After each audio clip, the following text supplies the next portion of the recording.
Well, Merry Christmas, everyone. My name is Ken Williams. I'm Elizabeth Wanning, and we are so happy to be able to minister to you and make you a part of our lives through the change movement. We wanted to spend a few minutes and recap this past year and talk a little bit about what we've been doing and why we do it. And just to remind you that our hearts are to minister to people who are in pain over LGBTQ and protect their pathways to peace. And so everything that we do at Changed has that focus. And so, as you know, culture is very quickly hurtling towards a sexual ethic and a moral value or a moral ethic in our culture that is leaving many people behind. And we think that God is using our testimonies, the testimonies of people who have left LGBTQ behind, in really special and important ways to kind of restore culture to an awareness of who God is. I love you hearing that. That is what we're doing, and we're so excited about it. And so we've gotten to do a bunch of really awesome things this year, despite the pandemic. Like it's been a year of advancement. And so we want to just let you know, like, what have we been doing and why, and how does that affect you? So the first major thing that we did really this year is we were declaring to the public that Jesus transforms lives. Jesus transforms lives like ours that were, embroiled in an LGBT life. And we want to make that clear because, as you probably know, culture is yelling pretty loudly that people like us don't exist, that this doesn't happen. So we did several things this year to combat that and just to get the message out. We do exist. God does this. So testimony sharing. We basically share testimonies everywhere we go, all the time, anywhere we can. Mm-hmm. And so we traveled to Atlanta, Washington, D.C., and West Palm Beach, Florida this year just to be doing the business of getting the testimonies out. We partnered with Freedom March, an amazing organization, and also D. Barnes with Amazing Love. Mm-hmm. And so we're there a part of groups that are publicly declaring testimonies and worship. And those were amazing. As well as this was a year of having a lot more opportunity to do interviews, podcasts, things like that through a lot of different media channels. So I'm just going to run down the list. We got to do 700 Club, Charisma Magazine. They have a media channel. We got to be interviewed on there. Salem Radio Network multiple times. In Washington, D.C., we were interviewed by Heritage Foundation on their Daily Signal podcast. Family Research Council interviewed us multiple ways and times. Concerned Women for America, we collaborated with them and educated not educated, but we met with some of their leadership. Faith and Liberty, met with them.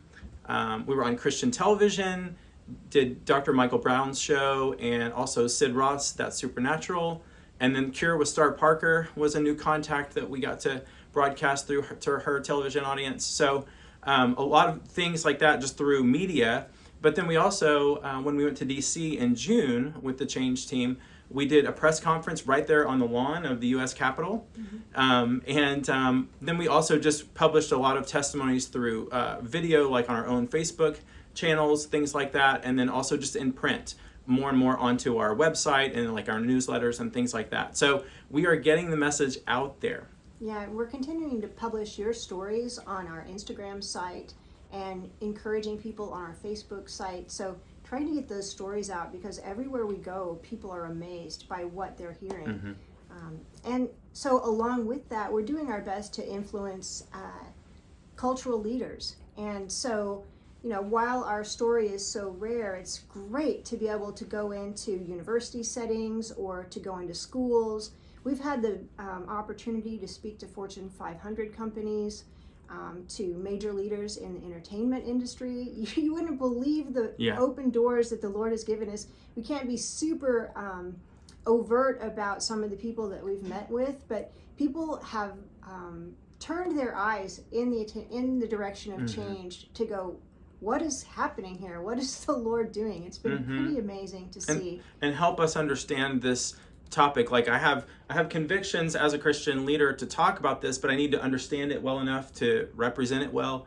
We've been invited into those conversations. Yeah, and being able to even cross denominational lines, connecting different church bodies or church organizations that really never would really communicate together. We've been able to create bridges like that. It's been fascinating to see how God is using your testimonies in order to draw the body of Christ together. Yeah. And so tell us a little bit before we go into the next. I would say that leading up to the third major area of influence we've been doing this year. I'm going to set the stage for like, what are the threats out there? How does that relate to maybe a person that's following us that doesn't have this personal struggle in their own lives? Yeah, so as we've been watching kind of affirmation or embrace of LGBTQ identity, there's also been this sweep of kind of ideological indoctrination that's happening largely in legislation. And of course, Ken and I and you and Changed and those connected to us, we have a heart for the gay community. We're concerned about people, and we're constantly speaking compassion, empathy, concern to those leaders who are directly in touch with people with the LGBTQ experience. But we're watching this legislation unfold that really is anti-Christian. Mm-hmm. It is closing the door on the way we share openly a Christian sexual ethic.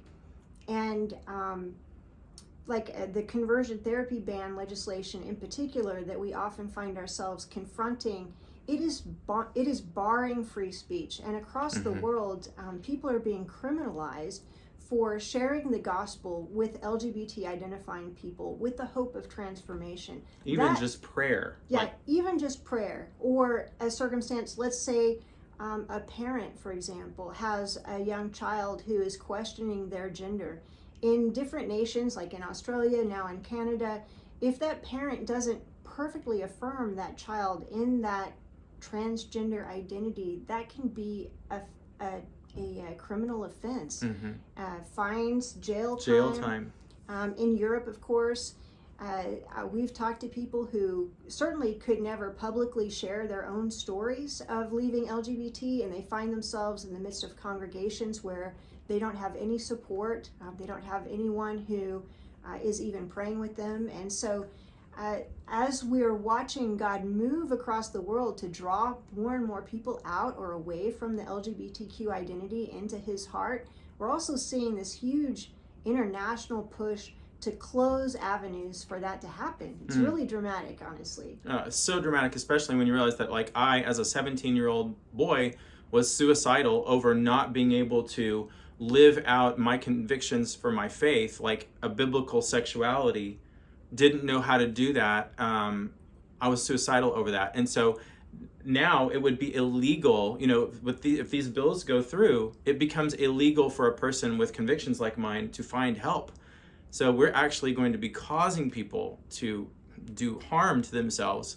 So anyway, there's 1,000 reasons that's bad, but we want to map it out for you so that you can understand why these, you might hear about SOGI legislation or the Equality Act. What does that really mean?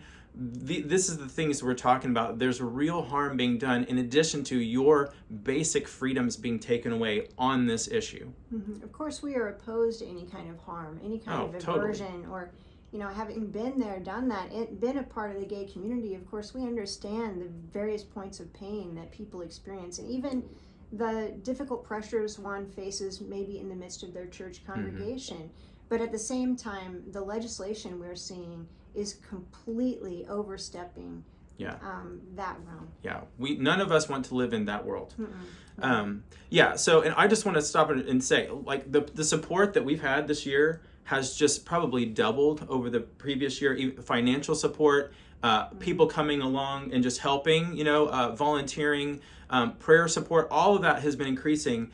So I just want to say thank you. We would not have been able to do all of these things that we got to do this year, which were really crucial in many cases, without your support. And so let me tell you some of the ways that we actually use that support is we did our first ever Speak Out conference. It was an event that we did in tandem with a Freedom March in Washington, D.C.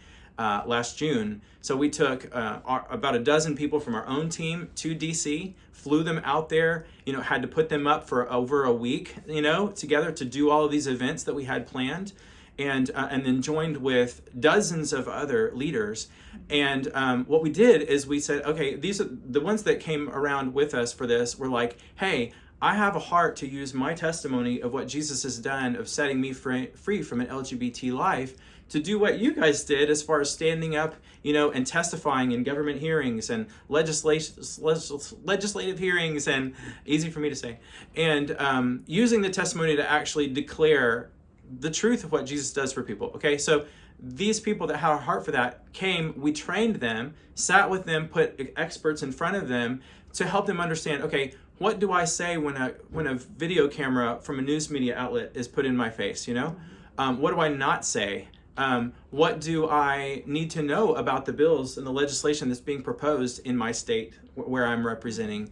And what are the talking points that would actually scratch the itch of that issue that actually I can speak to authoritatively because I have a testimony on this topic? All those things, just helping people really get out what is inside of them in a way that will address the issue. So we did a whole training on that, and that was such a rich time.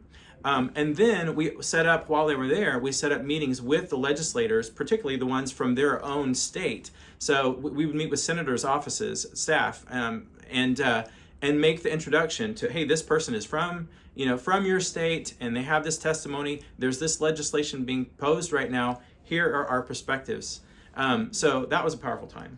Yeah, as well as, when we first started speaking, one of the key things that was on our hearts was, what's the language that you use to express compassion and empathy, but still opposition?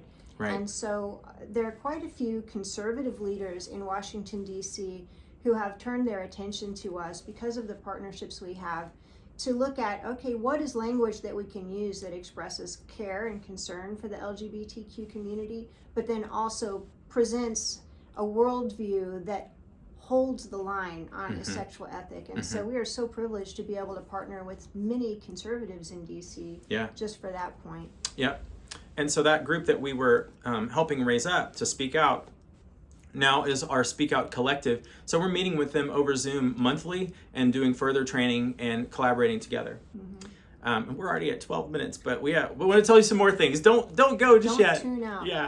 Yeah, and so in this past year, then we also collaborated with an organization called the International Federation for Therapeutic and Counseling Choice, which is an international gathering or network of professional and licensed counselors who see our experience, our life experience, and are looking at maybe organizations like the American Psychological Association and understanding that there's a gap in care. Like, how can we really do further research, further psychological and clinical studies, but then how can we also pioneer a protocol, a psychological approach to people with unwanted same-sex attraction that we can train others on, and that has a high level of value and standard in the psychological counseling practice. And so we've been able to partner with them just to bring stories in so they can listen to your stories and say, oh, I can learn as a counselor based on that person's life experience. So we're partnering more and more with them. On their board now. And so I traveled to Hungary this past year and spoke at their recent conference in Budapest. And then Ken and I had the opportunity to partner with them just a couple of weeks ago in London as they spoke to members of Parliament addressing the recent proposed therapy ban in the UK. And so really incredible opportunities are happening in that realm. IFTCC also is starting to speak to Muslim nations and offer input into that realm, surprisingly enough, offering a Christian sexual ethic and standards of care for people with LGBTQ experience, pushing back, if you will, against some of the Muslim ideologies that might that some of us are fearful of, for example, and offering a different pattern forward or a different way forward. And so such important work that's happening there that we support. And then we were able to partner with Representative Robin Lundstrom this past year. We met with her. She sponsored the SAFE Act. So if you've noticed, there has been in this past year a lot of legislation focused on the transgender moment. The SAFE Act is one of those pioneering bills trying to protect children from transition surgeries and those things. And so we were super privileged to be able to speak to issues like the conversion therapy, but the Equality Act, the transgender movement, and then learning how to activate more and more people like you. Yeah. And I would say the last major area that we went after this year was just offering pastoral and emotional support to all of these different ones who are standing up with their testimonies and daring to speak out in the face of opposition. And so we have a social media network of over 13,000 and growing, just ones that are following us out there that crew benefits from, plus everyone else that might be following. But we have a closed Facebook group that we vet people, to be able to get into. We set it up for the ones who have journeyed out of LGBT that will need support. It's over 2,800 people and growing by, I think, about 100 per month. Yeah. And that's after we vet people. And so that's a place where it's a safe place for people to process and say, I'm struggling. And we have different pastoral team members who are watching over that group. But also to be encouraged. Yeah, it's mostly testimonies of encouragement. Is to release testimonies of encouragement there. Yeah. Also, we created this year the Thrive video series. It's a free series. Go check it out on changedmovement.com under the resources tab. But it's 14 videos where I interviewed about a dozen different seasoned leaders who understand ministry to LGBT because that's their life experience. And we broke down what are the major issues underlying, unwanted same-sex attraction, gender confusion, and what does the public need to know about it? What do people that are struggling need to know about it? That's a rich thing that's available for free out there, and we're getting great feedback from. So that's certainly available for you if you need more, even if it's just a loved one that struggles or that's living that life. I think you will really benefit from that. We also publish a resource directory on our website, as different media outlets are canceling different ones, like several of our friends that have published books and things like that can no longer sell it on Amazon or different, social media platforms. And so we've published 100 plus LGBTQ related resources on our website on changedmovement.com. So that's there and encouraging others. I launched my book, my first book. It's my story and then just the discipleship journey that the Lord led me on and offering it to everyone else out there that is needing to go on, their own journey of discipleship out of LGBT. That's an encouragement to them as well. And then just this Changed newsletter, you may be watching this video from the Changed newsletter, but we're doing that every month just to get the message out there and help people be able to track along with what we're up to. Right, you really wouldn't know that we've been in a pandemic season. No, like we have grown exponentially over this past year because of your prayers and because of your financial support. Totally. And so we thank you so much for everything that you're allowing us to do. Yeah. So we have big plans for 2022. We will be doing all of the things that we just shared, plus more. We've got, Elizabeth came up with the idea for a coming out guide for those that are considering, like, am I gay or not? Mm-hmm. And should I, what's the right me? We're going to have a guide for, hey, questions to ask yourself, to consider. Mm-hmm. Maybe my identity is different than what others have told me. We're working on a changed back book. It'll be detransitioners, those that had lived identified as transgender or even maybe had surgeries and stuff and then regretted it and changed back. Those stories will be amazing. We need really to raise up more of these speak out advocates out there in the different states and regions around the world. Yeah, we want to activate you to be able to do that if that's on your heart. Yes, exactly. I will be launching Finding You, which is my online discipleship journey that's more in depth than my book. The book is great too, but this is like workbook form and like 50 videos and just really walks a person hand by hand, hand in hand into, okay, Lord, meet me in this area. Lord, meet me in this area. Also, we need to continue to be able to travel to key events, so we can show up and give influence in the key places that we get invited to. We'll do that. We'll be pushing back against more legislation. Definitely, I'm sure in California, where we are here, in different states in the United States, federally and then internationally. And we're also going to be training our team because we minister to a lot of people, just individuals. So many people come to us. And so we're going to invest this year in our team of, probably 10 or 12 people, most of them local, few from internet, or few that are not local, and just go and get some training together on how can we up our game and our ability to really meet the needs of those that are coming to us. Yeah, but to be clear, our whole membership, like the entire network of Changed, is full of incredible ministries. And so we get resources sent to us or links to different ministry events that are going on, and we do our very best to channel people to your ministries, to your state. We want to be able to connect someone to a church close to where they live, where they can get support. And so our heart is really to continue like saying, hey, here's the community, and there are so many different resources. Like Thrived is a good example of that. Oh, yeah. Like, we did our very best to feature all these incredible ministry leaders and feature their ministry and say, if you like or if you resonate with something they're saying, go to their ministry and get help, find their support. Yeah, I'd say So it's 90% of the requests we get in, we're like, hey, contact them. Yeah. It's true. Yeah, and so to that end, like as we bring this to a close, like we just want to say a few of the things that we are looking for beyond just those events. Like, so much is coming our way, and Ken and I have done really great at resourcing ourselves and duplicating ourselves, but we really need more help.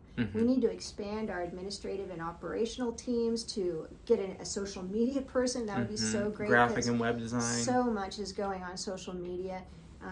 Additional admin, and then we really want to bring in a full-time transgender representative, someone who can speak into that issue and with authority after having left that world. And so if any of those things resonate with you, if they touch your heart, we would really love it if you would partner with us in this coming year to help us grow. We're tax deductible, so that'll be a benefit, but we could not have done all this without you. Thank you so much for your support, for your prayer support, just for following along, just for having a heart to listen in different cases is a real blessing to us. And we just pray that God would bless you richly, that you would have an amazing Christmas despite whatever challenges that we've had in the last couple of years, that you would have a wonderful Christmas, and that your 2022 would be full of victory and peace. We bless you in Jesus' name. Thanks for being part of our movement. Yep. Bye-bye.